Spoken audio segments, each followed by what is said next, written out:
Bueno, pues vamos a empezar. Hemos nombrado este curso como la práctica psicoanalítica en tiempos de pandemia. Esto es porque justamente la situación inesperada, entre comillas inesperada a la que nos estamos enfrentando, nos ha convocado a realizar una serie de cambios y adecuaciones a la práctica que veníamos ejerciendo desde hace prácticamente 100 años, que había tenido en ciertos aspectos pocas modificaciones. En otros ha tenido una evolución constante el psicoanálisis o la psicoterapia psicoanalítica, como se quiera ver, pero a lo largo del tiempo, además de estos cambios, ha habido algunos aspectos que han seguido más o menos en mucho cambio y que bueno, que esta situación que sucede de pronto nos ha permitido hacer nuevas preguntas, abrir nuevas interrogantes y por lo tanto hacer modificaciones al dispositivo que aunque en algunas ocasiones ya se venían realizando, pero ahorita se está generando de forma mucho más generalizada y que además nos invita a que nos hagamos preguntas, a que teoricemos, a que trabajemos y vayamos afinando el método a través del psicoanálisis, en este caso el psicoanálisis a distancia. Esta situación es una situación inesperada, decía entre comillas, porque en realidad no es tan inesperada. Sabemos que durante los últimos 30 años, o sea, desde 1990 hasta la fecha, al menos se han registrado 30 enfermedades infecciosas conocidas. En los últimos 20 años nos enfrentamos a enfermedades con un carácter pandémico que nos pudo llevar justamente a la situación a la que ahorita nos encontramos. Sabíamos que esto iba a ocurrir. Se dice que estadísticamente, en promedio, cada 100 años aparece una enfermedad pandémica con estas características. Recordemos que la última enfermedad con esta característica, pues es la gripe española, que no se originó en España, pero al ocurrir durante la Primera Guerra Mundial, y España, al ser un país neutral, un país que no era un país beligerante, pudo dar cuenta de lo que estaba sucediendo a partir de esta enfermedad. Por eso se conoce como la gripe española, aunque no se origina en España, muy probablemente se haya originado en Estados Unidos, y que ha sido una de las enfermedades más letales que ha enfrentado la humanidad. Esta, junto con otras enfermedades de la antigüedad, como puede ser, por ejemplo, la peste en Europa, que a finales de la Edad Media, que asoló todo el continente europeo. Entonces, en estos años hemos enfrentado a enfermedades como el SARS, el MERS, en Medio Oriente, la influencia H1N1, que recordemos hace 11 años, ya casi 12 años, tuvo su epicentro aquí en México, la gripe aviar, y ahora nos enfrentamos a esta nueva contingencia, a esta nueva enfermedad que es el COVID-19. Estas enfermedades, cuando toman este carácter pandémico tan importante, suelen traer profundos cambios sociales, profundos cambios en la dinámica, en el comportamiento y en muchas otras cosas. Se dice que, por ejemplo, la peste en Europa precipitó todos los cambios sociales que generaron lo que después conocemos como el Renacimiento, la caída de la Edad Media o el fin de la Edad Media y el nacimiento o el surgimiento de este movimiento cultural y social que conocemos como el Renacimiento. No sería la única causa, por supuesto, las ideas renacentistas se venían gestando y desde mucho tiempo antes, pero es cuando se precipita de alguna manera a partir de la enfermedad, que de todas formas hubiera ocurrido seguramente, pero pues ese es uno de los varios factores que estuvieron influenciando. Y es por eso que ahora se está hablando de un nuevo término que no es el término de pandemia, sino de sindemia. ¿Qué quiere decir sindemia? Sindemia se define como los problemas de salud sinérgicos que afectan la salud de una población en sus contextos sociales y económicos. Entonces, esta pandemia no solamente se trata de una enfermedad o el problema de este COVID-19, no solamente el aspecto médico, sino que va a potencializar muchos otros problemas que la sociedad contemporánea está enfrentando. Nos va a marcar cuáles son los problemas más graves que estamos teniendo y a esto se van a sumar nuevas problemáticas.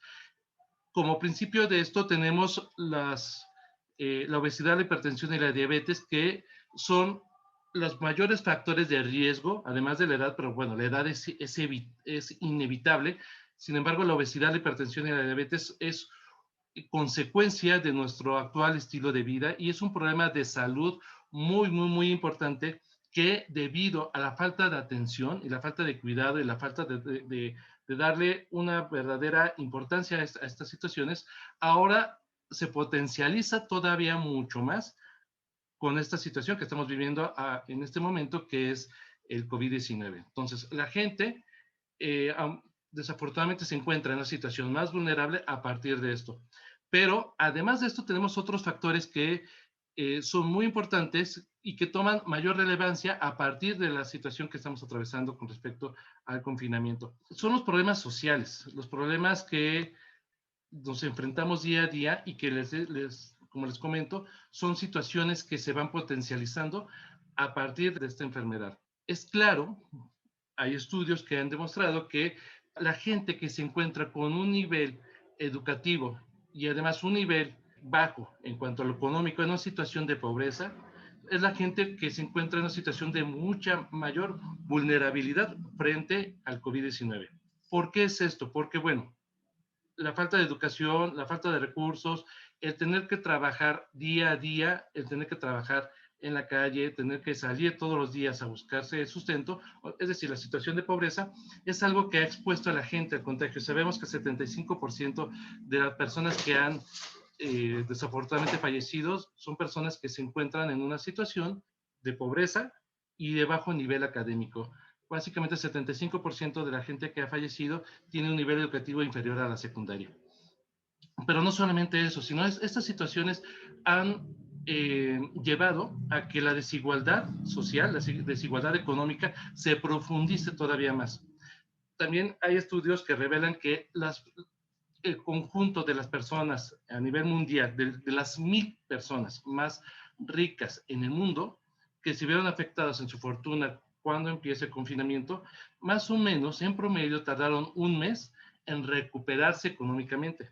Sin embargo, la gente que se encuentra en una situación de pobreza tardará 10 años, se calcula que tardará 10 años en recuperar su estilo de vida. La gente con escasos recursos, la gente con serias dificultades económicas, sociales y demás, a partir de esta situación y de todo lo que esto implica, ha tenido una serie de pérdidas. Y estas pérdidas para recuperarse tomarán aproximadamente 10 años. Pero también esto nos demuestra las deficiencias del sector de salud, ¿no? Es algo que siempre ha estado sobre la mesa, siempre se ha estado discutiendo, siempre se ha estado tratando de resolver y demás, pero sin mucho éxito. Y justamente ahora es cuando más se necesita de que los servicios de salud sean eficientes y estos se han encontrado rebasados. Aún a pesar de que ya sabíamos que esto podía pasar, ya había advertencias porque, bueno, periódicamente aparecen enfermedades de esta índole, había médicos, había científicos que predecían que era probable que en los siguientes años pudiera aparecer una enfermedad con esas características y aunque según estudios había escalas donde se decía qué países eran los que estaban mejor preparados para detectar y contener una pandemia entre los que se encontraban Estados Unidos y también, esto es sorprendente, México, vemos que en la práctica esto no sucedió, ¿no? Y entonces nos encontramos en la situación en la que estamos actualmente. A esto vamos a sumar la situación de desempleo. 3 millones de desempleados en México, lo cual es muy importante porque esta situación de desempleo va a profundizar todavía más los problemas económicos, los problemas sociales y los problemas de seguridad.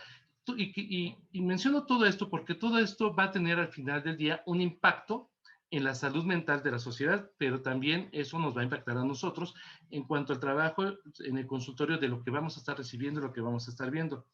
Ahora, hay otra situación que está en incremento de manera muy importante a partir de este fenómeno, que es la situación de la delincuencia. Desafortunadamente, México ya se encontraba en una situación, en una espiral de aumento de los índices delictivos, pero este año, lejos de frenarse o de contenerse, se incrementaron de manera importante, que era algo que también era previsible durante la pandemia del H1N1. Vimos en México que hubo primero un leve descenso durante el confinamiento inicial. Recordemos que la Ciudad de México se cerró durante unos días, durante un par de semanas, y durante estos días bajaron los índices de delincuencia, pero semanas y meses posteriores esto tuvo un repunte muy importante y ahora también lo estamos viendo de distintas formas, por ejemplo, los fraudes electrónicos, todas estas situaciones donde la gente cada vez hace más compras en línea y demás, y entonces esto se presta a un mayor número de fraudes, pero no solamente eso, sino que toman nuevas modalidades que son completamente novedosas, como lo que desafortunadamente hemos visto en los últimos días, que es el mercado negro de los tanques de oxígeno, ¿no? Donde hay gente que acapara, que especula o que da simplemente vendiendo tanques vacíos o tanques que no sirven y que lejos de ayudar al paciente generan un mayor daño por las sustancias químicas que estos contienen. Ahora, hay otro aspecto muy importante y que a veces no se toma tanto en cuenta o que no se ha querido tomar tanto en cuenta, que es la violencia familiar y la violencia de género.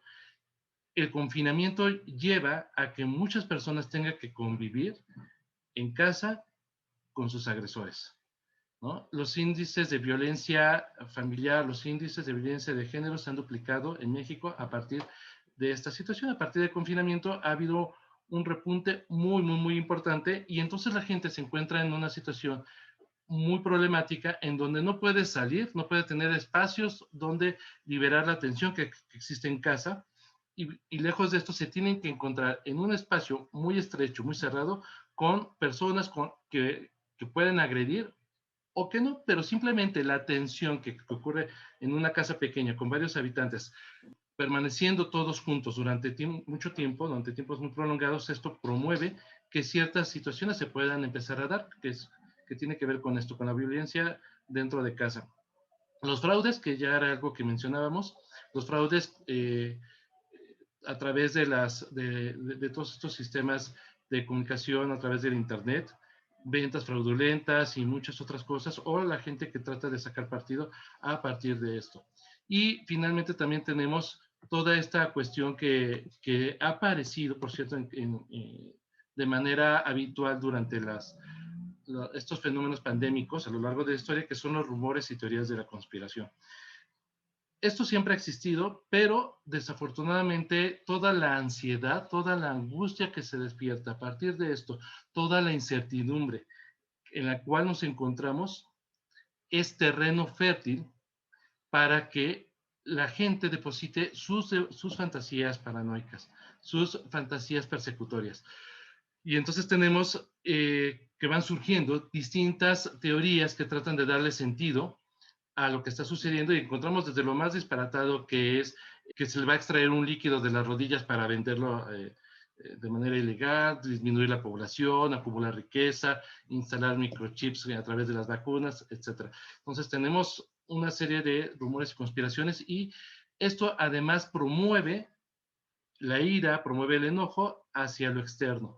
Y lo podemos ver de muchas maneras. Lo podemos ver en Estados Unidos como el presidente Trump culpaba a los chinos acerca de lo que se estaba viviendo y los chinos hacían lo propio hacia Estados Unidos, ¿no? Iban surgiendo y siguen surgiendo teorías conspirativas que es muestra de la angustia en la que se encuentran las personas y que incluso los lleva a desconfiar de instituciones o de sectores como el sector científico, dudan de la ciencia y toman como elemento para tratar de dar un sentido a lo que se está ocurriendo y a su ansiedad y a su angustia, a cosas que no tienen sustento fijo o sólido en la realidad. Muy bien, entonces todo esto que dijimos antes es importante porque esto va a llevarnos a situaciones emocionales que van a que es lo que vamos a empezar a recibir en el consultorio de manera todavía más intensa. Eh, Primero es la situación del aislamiento. Ahorita veía a alguien en los comentarios que había mencionado algo así de que la gente necesita estar en contacto con los demás y es cierto, es básicamente parte de nuestra naturaleza, si lo podemos llamar así, si se permite el término, porque sabemos que el ser humano no es propiamente está atravesado por la cultura y por muchas cosas, pero siempre ha habido como una tendencia a reunirnos, a estar juntos constantemente. Y bueno, pues la situación de confinamiento nos lleva a justamente hacer algo que va en contra de nuestros propios impulsos. La gente siempre ha buscado lugares donde encontrarse unos con otros. Por eso existen ciudades, por eso existen lugares de reunión como los restaurantes, los cines, los teatros, lugares públicos, plazas, en fin. Y desafortunadamente ahorita la indicación es hacer justamente lo contrario de lo cual siempre ha sido nuestra intención, que es aislarnos, estar lejos de los demás. Y esto genera muchas cosas en las personas que se vuelven de pronto intolerables y de hecho por esto vemos cosas como las fiestas clandestinas, la gente prefiere arriesgarse a un contagio que permanecer demasiado tiempo en casa y sale a la calle, se reúne, busca la manera de estar fuera de casa y se las ingenia de manera sorprendente. Entonces, tenemos la situación de aislamiento que es muy angustiante. A esto se suma la incertidumbre hacia el futuro, la incertidumbre hacia la salud personal, la incertidumbre sobre el trabajo, sobre la escuela, etcétera. Entonces, no podemos proyectar un futuro. No sabemos qué viene adelante. Eso lo vamos a tocar un poquito más adelante, lo de la situación de las perspectivas hacia el futuro, porque al principio de esta pandemia nos habían dicho que esto solamente iba a durar un mes. El confinamiento iba a ser un mes, después lo suben a 3 meses, después viene la nueva normalidad con los semáforos, pero nunca bajamos de naranja, volvemos a estar en un segundo confinamiento o reconfinamiento y no sabemos qué venga adelante. Nos esperábamos unas vacunas, pero las vacunas van a tardar mucho tiempo en distribuirse, entonces no sabemos, no podemos planificar, no podemos saber qué viene más adelante. Programar fiestas, programar bodas, programar graduaciones, programar proyectos para las empresas en un sentido más amplio.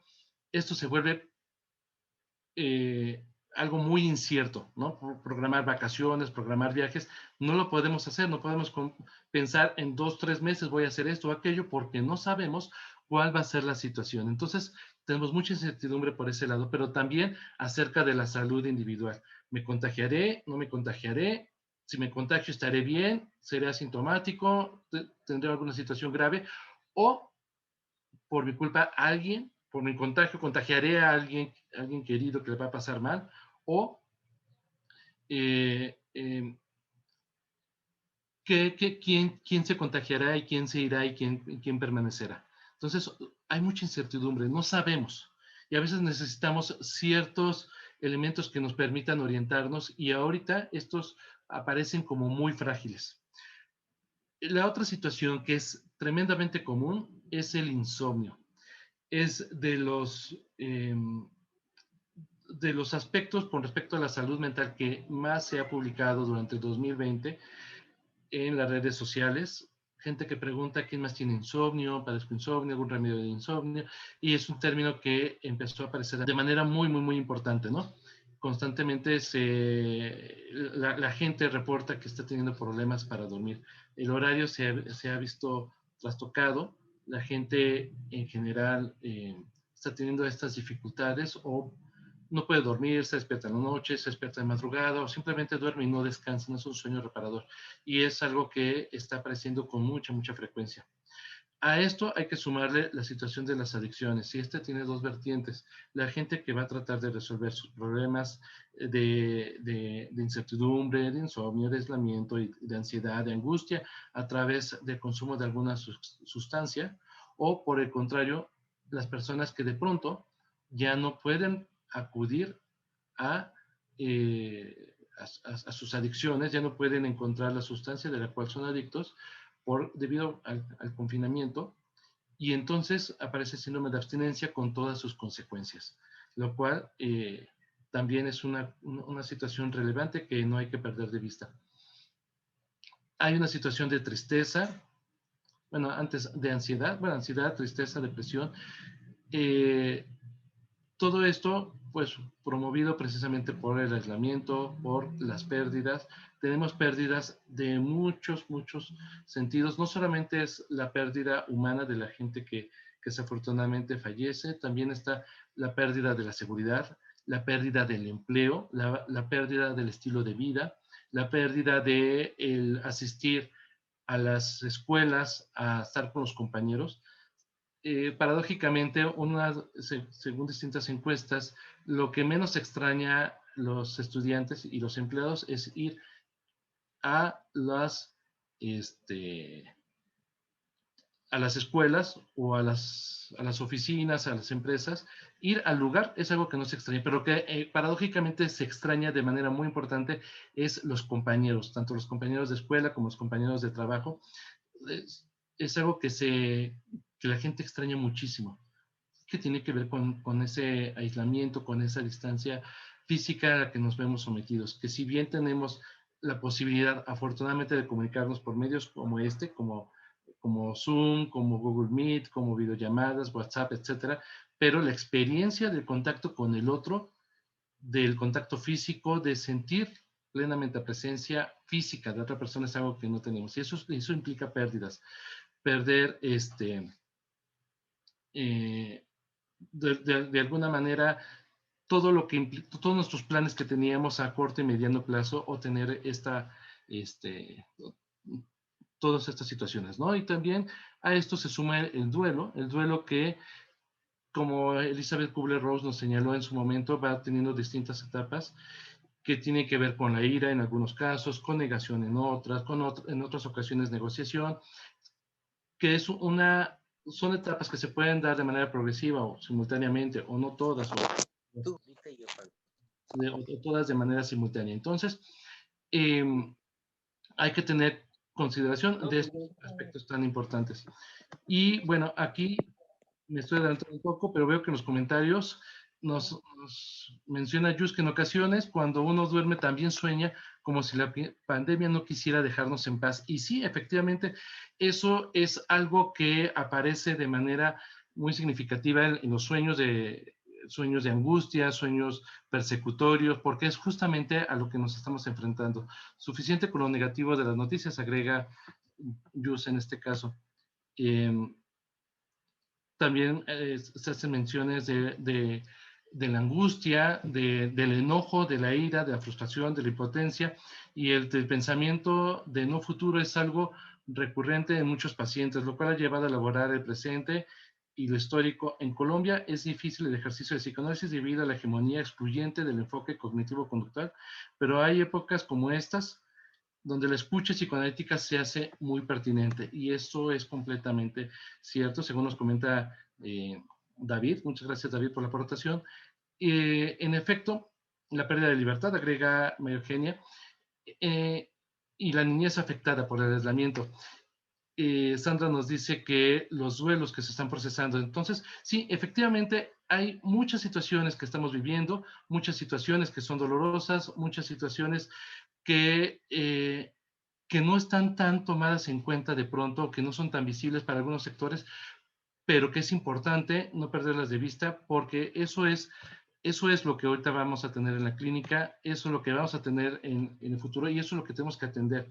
Que quien ejerce la práctica psicoanalítica debe estar al pendiente, porque eso es lo que tenemos en puerta, eso es lo que está llegando y lo que seguirá llegando incluso durante los próximos años. Y bueno, pues como dice Rogelio, muchas gracias, que todos tengamos un muy buen domingo, a cuidarnos mucho, a seguir trabajando y seguir construyendo proyectos nuevos.